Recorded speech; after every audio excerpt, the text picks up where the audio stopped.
Ishtixon dehqon bozorida sizlarga eng qiziqarli narsani ko'rsataman, bu qo'ziqorin. Mening o'zimda ham hozirgina ko'zim tushib qoldi. Kimdir rassasida deb aytaymi? Shoira singlimizning rassasida. Mana shoira. Qo'ziqorinni qayerdan olib keldinglar? Tog'am yetishtiryapti. O, barakat olsin. Kartepa. Buni narx-navosi qanday bo'lyapti? 45 mingdan sotoringlar dedi. Ha. 45 ming ekan 1 kilosini narxi. Mana bizda hozir bozorimizda qarang, mana o'riklar, yangi chiqqan o'riklar ham bor, qulupnaylar. Ko'ryapsiz, pomidorlar, bodring.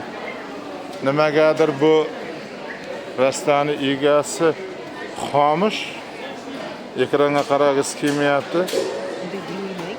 Nega bozoring yurishmayaptimi? Endi yurishib ketadi. Yaxshi. Ha, Alloh savdolaringga baraka bersin. Qarang mana bu eva-chevalarda eng arzon bozor Ishtixon bozori. Meni omang deydi. Sen olmasam mevangda nima qilaman?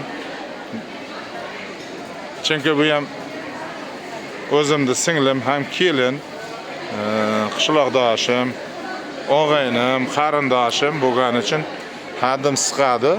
Shu narsalardan ham olib Ishtixon dehqon bozorini eng arzon ushlab turadigan mana shu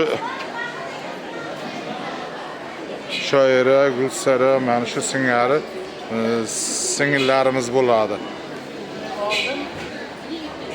Ana yerda Matluba singlimiz. Mendan so'ra, men aytaman nima sotayotganini. Mana bu xaridor hozir narx-navosini qiziqib so'rayapti.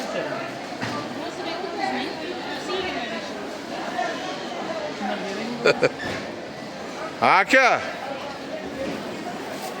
Keng narsalardan o'ng nima qarab turibsiz?